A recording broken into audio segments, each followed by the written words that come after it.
In our first story, President Akufo-Addo has come under heavy criticism by anti-graft agencies for exonerating officials at the Trade Ministry in what has become known as the $100,000 for seed scandal.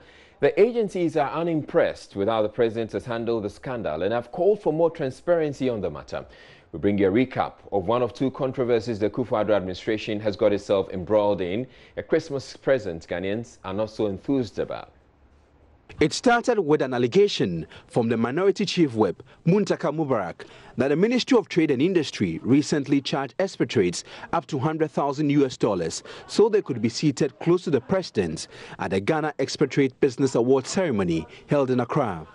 NDC MP for North Tongue, Samuel Okudzeto-Ablakwa, has been one of the MPs leading the charge on the matter. You use the office of President of Ghana, office of President, you use that to franchise, to raise funds, $100,000 to sit by him. So this is unethical, it's immoral, it flies in the face of the Fees and Charges Act. You cannot defend this. This is desecrating the office of the President. This attracted the displeasure of the Deputy Minister for Trade and Industry, Carlos Ahinkra, who verbally assaulted his colleague from North Tongue. Let him know that he's a thief. You have stolen through your life, and you have even lied through your education. Minister, please now listen to me.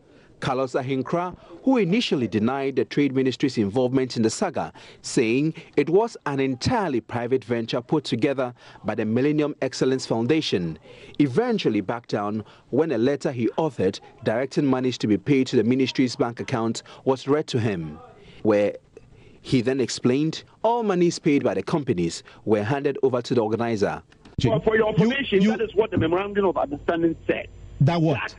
That the collections be made to the Ministry of Trade account so that they pick it from there and go. Okay, so have you given them the monies now? The monies you collected on your behalf? It's long gone. You're giving them all the monies you collected? I can confirm to you that they have collected all the money. Every single 100% of the money? And the Trade Ministry did not reserve or keep any of that amount?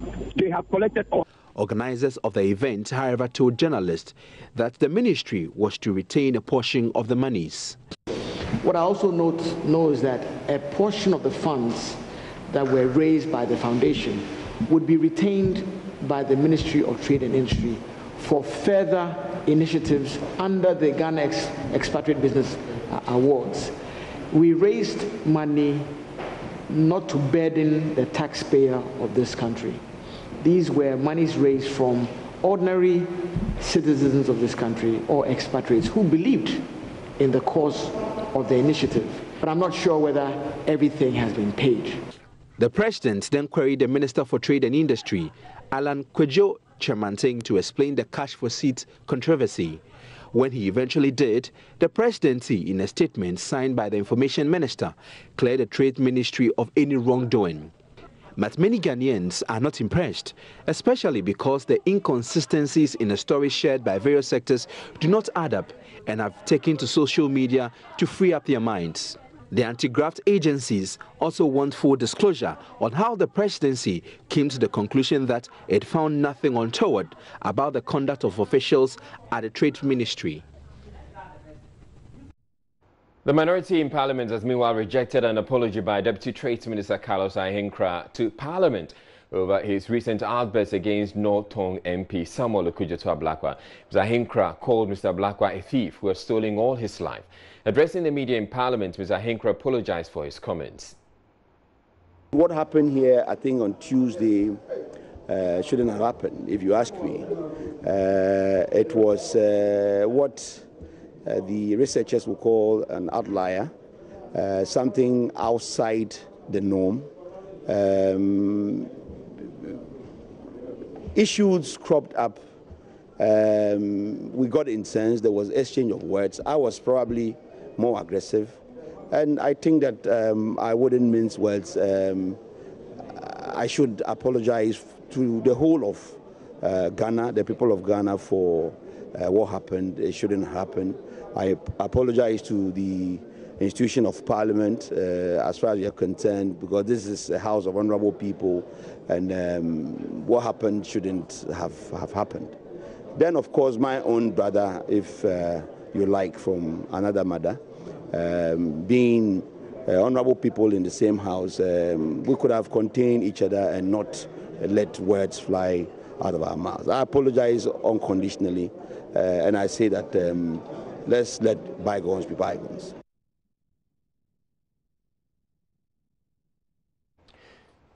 The North Tong MP has meanwhile indicated he intends to sue his colleague for the allegations he leveled against him. But Minority Chief Whip in Parliament, Muntaka Mubarak, says apology is unacceptable, insisting they will trigger disciplinary procedures against the minister unless he apologizes properly. How to make an apology? You saw the insult that he rained on him. He's supposed to apologize properly. That is why. I mean, he must also give the background. That is what we agreed as a way not to bring the issue and take the rule. So he must apologize properly. Okay, so there was an earlier conversation and an agreement on how this should be done in terms Obviously, of... because, I mean, it is either to go using the rules of the House or to, and the leadership agreed that, no, let's get him to apologize unconditionally. So the apology he gave between you and I, was that really an apology? If you look at the kind of thing that he did, he must apologize properly. He must apologize properly. Other than that, we'll be forced to use the rules. Because that was what was agreed. So he must apologize properly. And he knows how to apologize. You cannot just mention it in passing. What he did was just mention it in passing. That was not an apology. You have to apologize to your colleague. Having wrongfully accused him, almost accosted him, you need to apologize properly. He didn't apologize properly. Okay, so what will happen next? Your point about then the House rule would have to be applied? We insist that he apologize properly. Other than that, we insist that the rules should be used. And if the rules, with a greater respect, majority think that they can abuse it because they have the number, well, that would mean we have to advise ourselves, because what he did, I mean, nobody can challenge it. It was clear. There are precedents as to how others have behaved and how it ended up. So he needs to apologize properly. I mean, it's the only thing that will let us not use the rules. Other than that, we will have to insist that the right thing should be done. And if he goes privileges, then he can go and give the other reasons. And maybe that one, he may have to go to the floor. So we insist that he has to apologize properly. Majority Leader in Parliament, HMN Sabonsu, is daring the minority to go ahead. He apologized to him. The question then was whether from the inner chamber, where we had the discussion, he was to come to the chamber and make an apology on the floor of the House, or to meet the press outside. And because the incident happened outside the chamber, it was deemed necessary for him to engage the very press corps that the incident happened in front of, which is what was required of him to be done. In fact, I insisted that he should get the Honorable Ablakwa to be by his side, so that as a sign of good gesture, once he finished, they could even shake hands before the cameras. Unfortunately, when we left and came to the chamber, when he was expected to also recline and do that, Akufo-Addo was nowhere to be seen in the chamber. And according to him, he called several times and didn't hear from him. I think that might explain the issue that you are raising now, because it would seem to me that if he were there, would have been a person to testify as to the terms of the agreement. Unfortunately that he wasn't there. Now, Honorable Muntaka is telling us they will ensure that the rules of the House apply, privileges committee and all. Will you allow for that to happen? Why can I grandstand that when I have not heard from them? Let's hear from them first, the basis of that move, and then if it has to be confronted, it may be confronted. If it has to be tolerated, it will be tolerated. And we'll be delving a lot deeper into this cash for seats controversy, as we'll be joined by the anti-graft agency GII, but also still to come in the bulletin, the Special Development Initiatives Minister is blaming a typo for inflation of line item in the ministry's budget for website development from 80,000 to 800,000 cedis. The minority is not convinced and wants the minister fired. He also has some anti-corruption implications, there are corruption implications that we'll be looking into all of that when we return from the break station.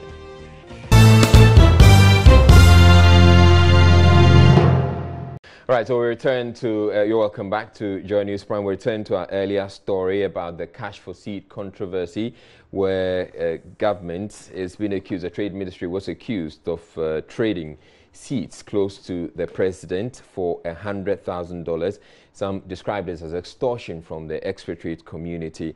Now, the presidency has come out to exonerate the Trade Ministry and says there was no wrongdoing as far as they're concerned in this matter. Now, joining me to delve deeper into the cash for seats controversy is a corporate affairs manager at the Ghana Integrity Initiative, Michael Boedi. He says GII is not convinced about how the Flagstaff House came to the conclusion that the Trade Ministry did no wrong in the saga and wants full disclosure on the matter. Hello, Mr. Boedi, and thank you for making time. Now, you say that you're not convinced about how the Flagstaff House has handled this matter. What are your suspicions?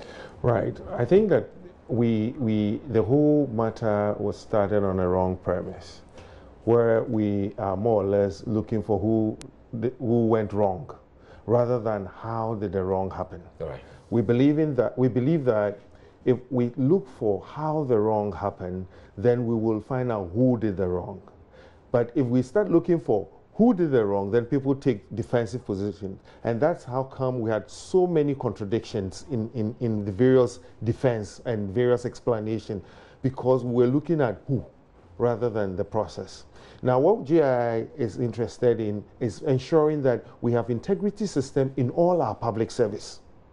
We put in place, so when we call for transparency, when we call for accountability, we are not looking for who committed the crime, but we are looking for how services are rendered and the integrity of the services that are rendered. So if you take this particular case, we are interested in, one, how the idea was mooted, how the Trade Ministry accepted the idea, what procurement processes or what legal processes were followed or which ones were not followed, before we start talking about who did not follow what and who took what decisions. All right. So you've indicated that a number of wrongs or some wrong has been committed. What are these wrongs? Well, we are not saying a number of wrongs have been committed, because the investigation was, or the inquiry that the president did or requested for, was focused on whether an individual or group of persons, public servants, be it the minister, deputy minister, had done anything wrong. Yeah. The suspicion has been that some wrong has been committed. And I'm asking, what are these wrongs? That is what we are calling for further investigation. What we are saying is that the president must do further inquiry. We should task the investigative bodies or the Auditor General to audit, one, the processes, two, the accounts, how the monies have been declared, and expenditure had also been declared. What are the items on the expenditure? Like they say, the devil is always in the detail. So let's have more detail. When we're saying that, well, the president is satisfied with what has happened, but we Ghanaians who voted for the presidency and the whole team want more details on how the whole agreement came about, what Ghana got out of it, how that money was expended in details. All right. How else would you want this addressed? Are there any identifiable bodies you would want to take up this matter? What we want is for the state investigative bodies to do their work. What we want is for the Auditor General to do their work. I mean, these are not issues that we say, oh, let's set up a committee. You know, I mean, I think there are issues that require setting up committees, and this particular issue, I believe, is within the competence of the state agencies. The minority is calling for a bipartisan probe in Parliament. Is this something you subscribe to? I don't, as an individual. I don't think that is necessary. What I think is that it should be handed over. This is a public interest case. It should be handed over to, say, Yoko to do a thorough investigation into it, or if the CID, you know, once it's coming from the president had instructed them, let's also, like we all say, build strong institutions. So let's allow the state investigative bodies to do further inquiries. It may not even require investigation. What we say that the Trade Ministry on its own can say, look, let's call in the Auditor General. the Auditor General would audit the whole thing and publish the result, and that should satisfy everybody. But if the Auditor General finds any infraction, yes, of course, the Auditor General will then invoke what the law says. So the Trades Minister actually put out a statement indicating all that took place. Mm-hmm. Is that not satisfactory? Well, the Trade Minister said 2 million plus were obtained from those at the collection, and 2 million plus was spent, and then some monies were left and is in the state coffers. That's not satisfactory. Within that 2 million, monies were spent on venue, the awards, etc. and etc. Today, we are talking about 800,000 had been spent on, or is being requested for planned, planned expenditure on the establishment of a website. And we are all talking because we are asking for the detail. Now, if the budget of the said ministry had been maybe 1.6 million, and they said, oh, the ministry is asking for, how would we have known that 800,000 was meant for just a website? Right. So they should give us better and further particulars on how the resources were used, and then we can begin to... I'd like you to hold on to that, because we're moving on to one story you just alluded to, which has to do with the Ministry for Special Development Initiatives. Now, the majority leader in Parliament, Oseche Mensah-Bonsu, has rejected calls for the dismissal of the Minister, Mavis Hawa Kumsing, for presenting an inflated budget statement to the House.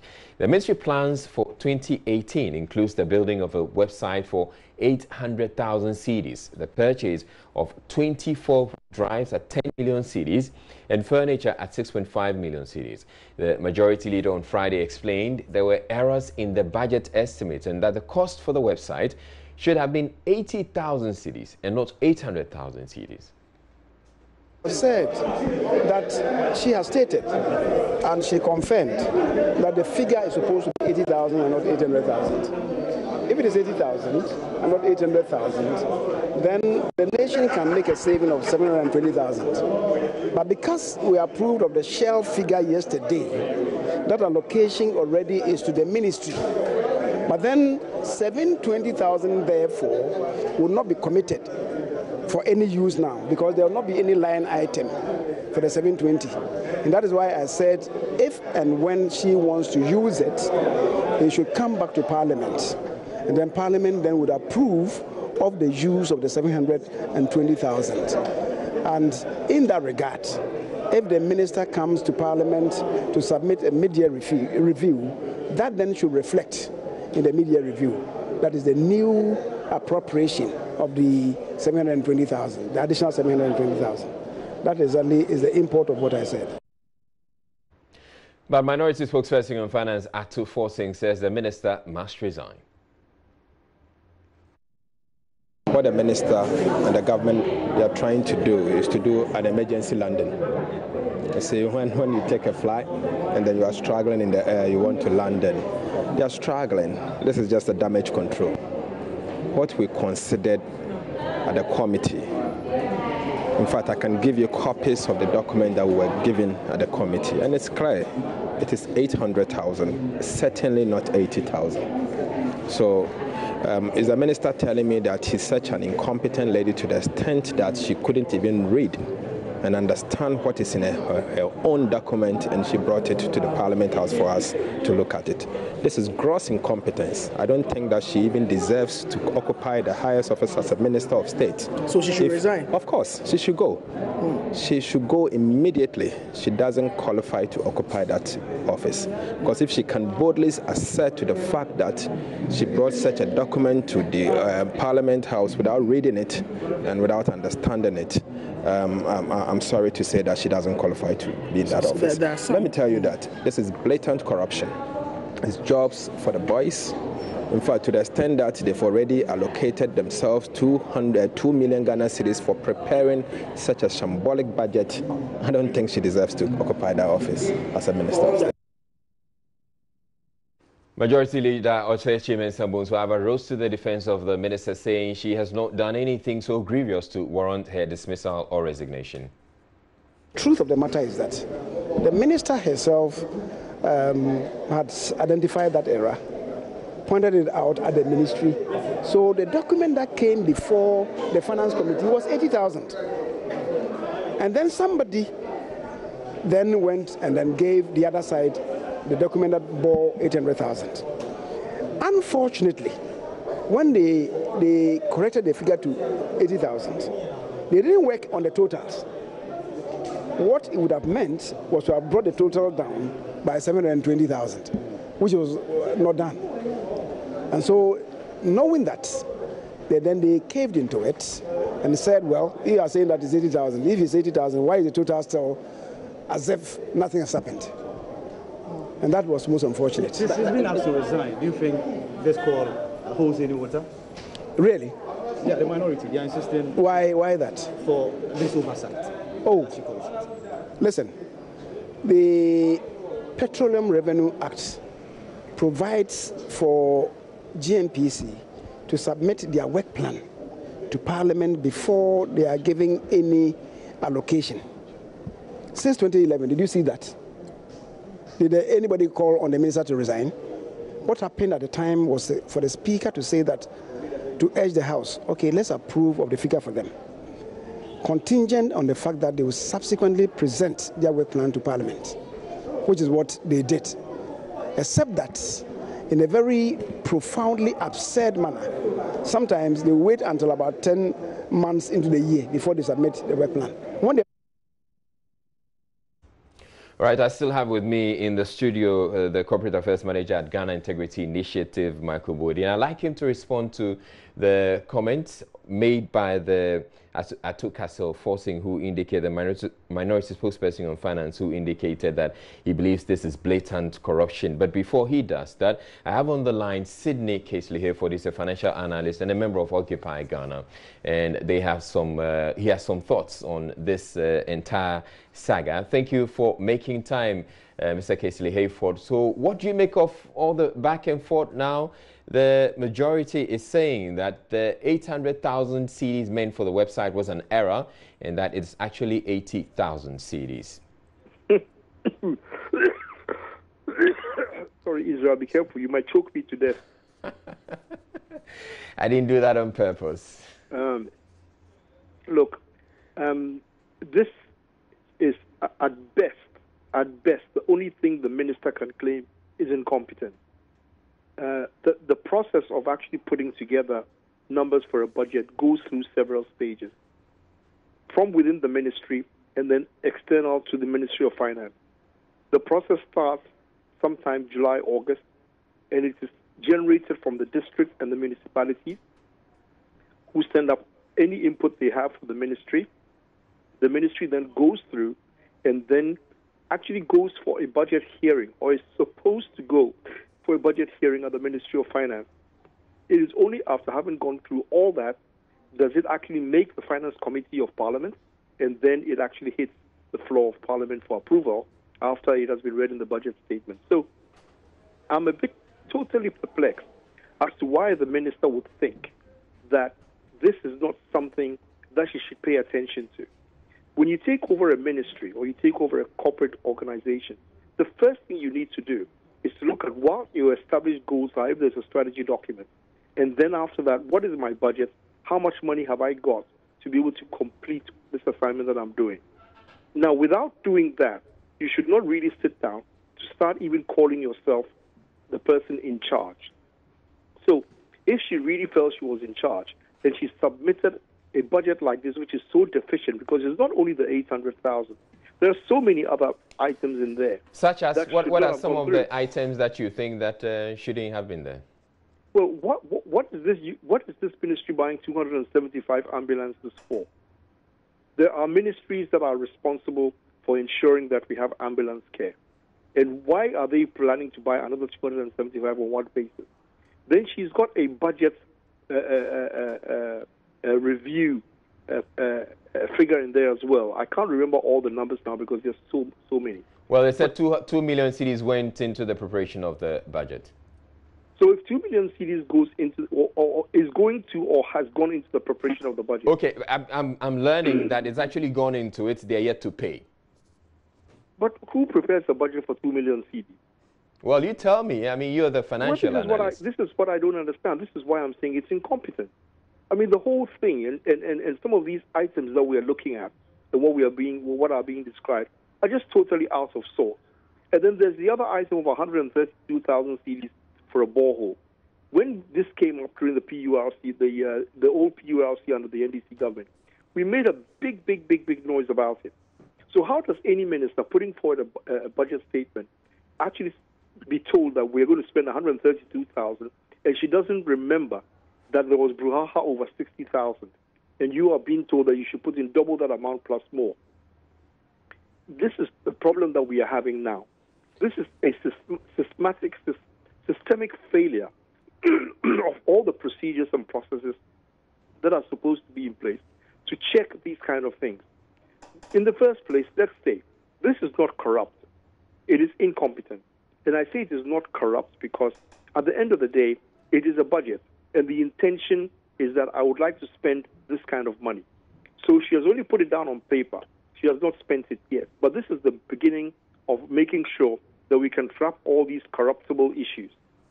Right. If the budget is not properly done, and the money that is released to them is not released with a little bit more oversight and responsibility, then we will have all the overspends that we have in the budget periodically. Now we have had all of this. There's been a lot of focus on the minister, but this budget is a process and it goes through a certain chain. You actually alluded to that. How could how could the finance ministry, for instance, which actually accepted this and added it and made it a part of the 2018 budget, not notice such an error, if indeed there was an error? Exactly the point. There are so many participants in this whole thing, and not only the majority. The minority is also responsible because they are represented on the Budgetary Committee of Parliament. So they should also have seen it before it was brought to the floor. However, at the Ministry of Finance, there is a budget officer. There is a senior budget person. And he is supposed to ensure that all this is looked at before it comes there. There is no way this budget should have been passed unless the minister for the sector responsible for this had actually sat with the budget officer, the chief budget officer, and gone through the numbers. Now, I'm getting the impression that we are not doing this. It is beginning to be stark clear that we have all these beautiful things on paper, like we have laws and rules and regulations, and yet nobody adheres to them. Because this budget should never have gone through Parliament. And yet, even after all the brouhaha that we made in the last 2 days, Parliament has gone ahead and actually passed the budget to go forward for the next quarter. And this, I don't understand what it is that we are doing. I really don't understand it. What do you suggest as the way forward, Mr. Kingsley-Hayford? We need to select our people more competently. We need to make sure that the persons we are putting into places to do the work that we're expecting them to are capable and are able of actually delivering what we are asking of them. And right now what we are seeing is a whole slew of people who come in and then simply do not pay attention to detail. There's a lack of attention to detail. And if you don't get this thing sorted out quickly, we are going to be in very, very grievous trouble going forward. Every sector minister owes it a duty, first of all, to its employer, which will be the people of Ghana, and then to the president of this country, to make sure that they've got it right. And if they don't get it right, we have to do the necessary. She must step aside so we can carry on and put somebody better qualified there to do that job. We are now even questioning why we even have this ministry, the Ministry for Special, what is it called? Special Development Initiatives. And as we are questioning that, we are now beginning to wonder, if this is the kind of person we have there who is going to run that ministry, then why do we even bother to have that ministry at all? Why don't we just scrap that ministry and reallocate the funds to all the other various ministries where it's supposed to depend on? This is just not right. It's not right. And you're asking me the question, what should we do? We should get more competence and we should spend more time doing the detail. And we are not doing so because we are doing too much politics and we're not really doing the technical things that are going to enable us to move to the next level. All right. Thank you very much, Sidney Kingsley-Hayford, is a financial analyst and also a member of Occupy Ghana. And I still have with me in the studio Michael Bwedi, who is with the Ghana Integrity Initiative. Now, the minority is describing this as blatant corruption. What's your thought on that? No, I think that they've gotten it wrong. this cannot be said to be corruption. I mean, if corruption is abuse of public office for private gain, then where is the private gain in here? But I mean, well, it smells like corruption, because if this had managed to go through the system, then probably there is no guarantee that if it had gone through the system, she was going to take the money to herself. And if it had gone through the system, or if it goes through the system like we are told that it had gone through the system, because you see, when the budget is passed, it becomes a law. You cannot tell me that we are prepared to pass a deficient law, hoping that the implementer of the law will come back to you as and when they want to rectify the deficiency in the law. So, I mean, the passage of that budget in itself now as we have there, it's problematic, to say the least. Now, I also agree with Sydney that if anything, it's an issue of incompetence, or probably, if we want to talk about corruption, then it's a corruption of competency. So, right. But then the problem, let me just say, in all these discussions, what we are not asking is that where are the public servants? Where are the bureaucrats? What role did they play in it? Because you see, we have a bunch of bureaucrats, or a good number of people who are not political. But because they are not political and people do not vie for their positions, they do anything and get away with it. As we speak now, we are calling on the political heads and we are fighting over the political heads. But nobody is talking about the sets of bureaucrats that worked on the budget. And I think that is not good enough. I think much as we can talk about the political heads, let's also begin to call the bureaucrats to question some of these errors. All right. Thank you very much, Mr. Michael Boedi. Michael Boedi is with the Ghana Integrity Initiative. And we actually put together some graphics on what exactly this budget that was put together by the Special Development Initiatives Ministry is all about. So let's take a look at that.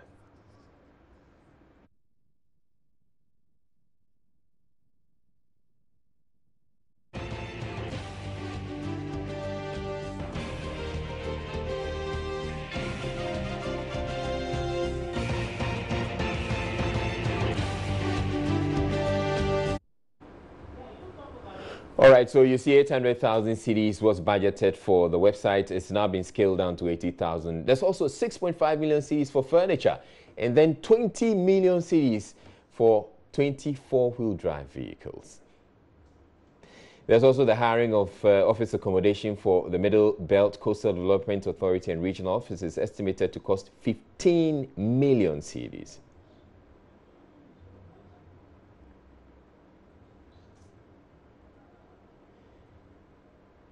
We're also learning that 2 million cedis has been estimated for budget preparation. Now, the budget has been prepared already, and it's time for the people to be paid.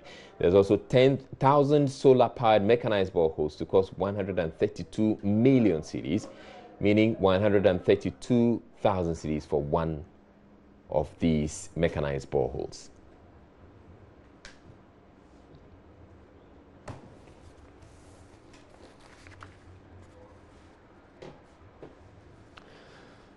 All right, so we invite you to get onto our social media pages and share your thoughts with us.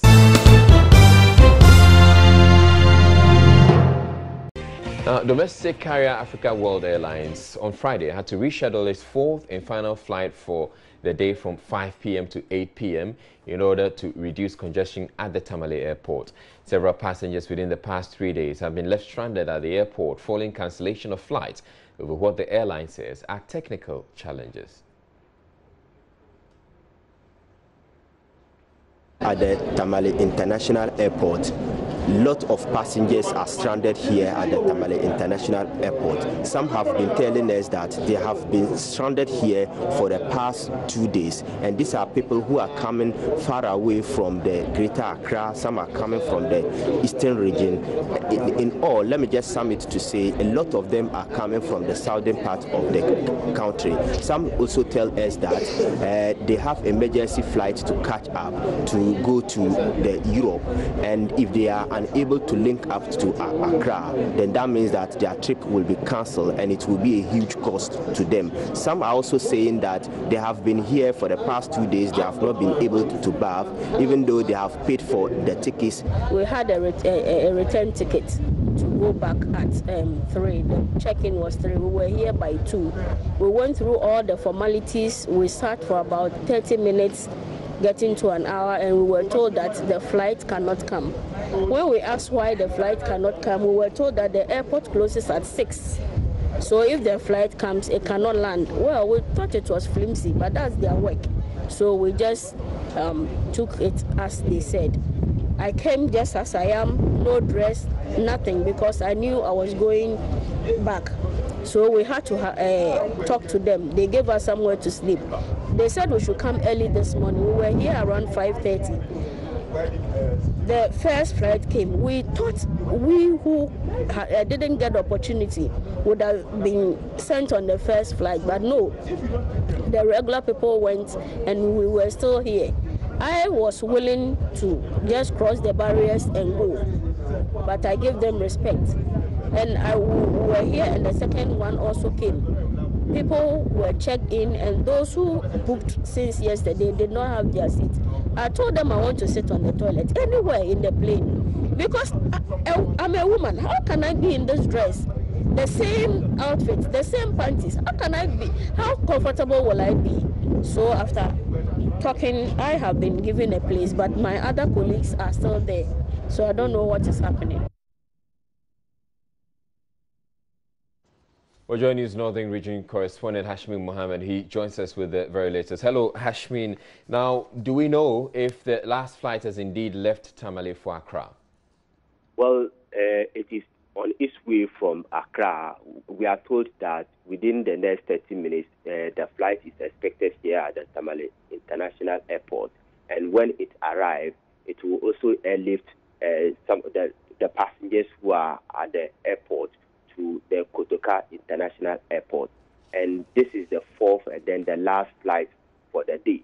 But that has not solved the congestion situation at the airport, because there are still some passengers who had their flight cancelled within the last 2 or 3 days. And these passengers, no provisions have been made to airlift them. Now, what they are doing is that if the check-in, for instance, if the check-in is supposed to end at 9 p.m., if you are unable to arrive early enough, they will pick some of the stranded passengers and then check them in, and they will go. That is what they are doing at the moment. So it doesn't appear the problem will be solved in any time soon. Now, how many passengers do we have waiting at the Tamale Airport right now?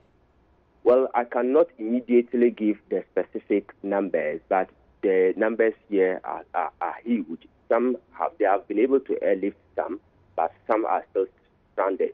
The domestic air carriers announced that passengers who cannot wait can come for a refund of their money, but a lot of them are saying that they have already made arrangements, and if they are going for a refund, it will be at a loss to them. And some of them, too, with the news that the Bupe and Yape Bridge has been reopened to passengers, they have decided to travel by road.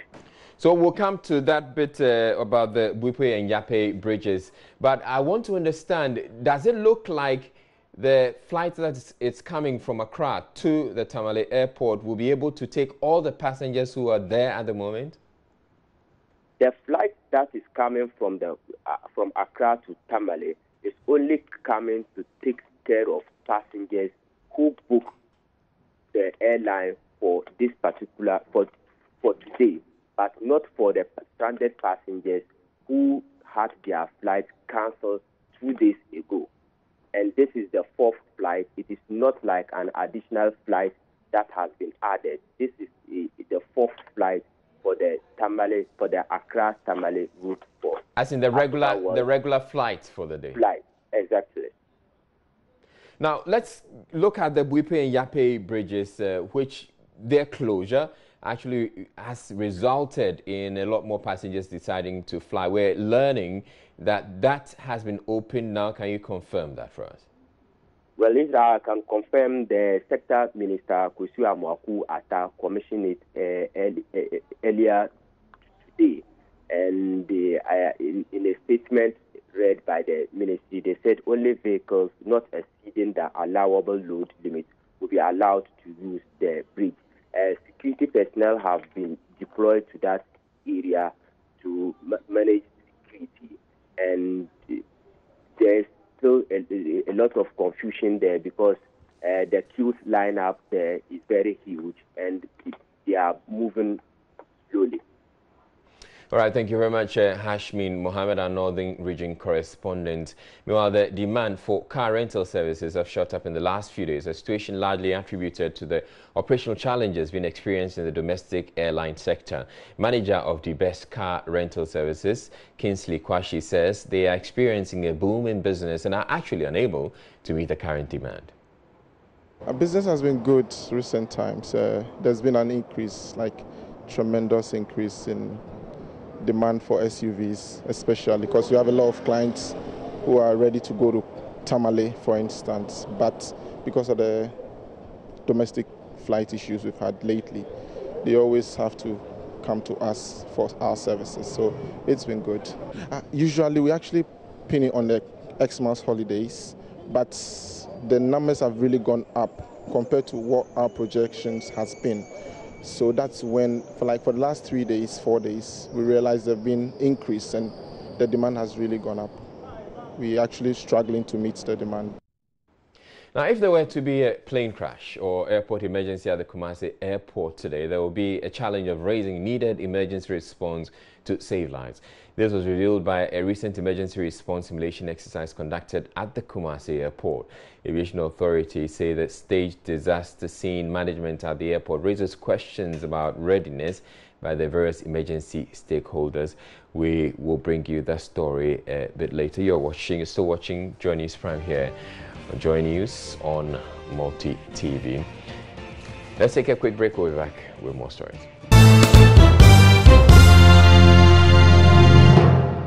Now, health workers who came into contact with students of Kumasi Academy are being vaccinated alongside some students as the H1N1 vaccination exercise enters day 2. Health workers from 4 hospitals where the students were treated during the outbreak of the swine flu are being vaccinated. The hospitals are Kwame Nkrumah University of Science and Technology, Menchia, Kumasi South and Komfanoche Teaching Hospitals. Oimintoya, who first broke the story, has more in the following report.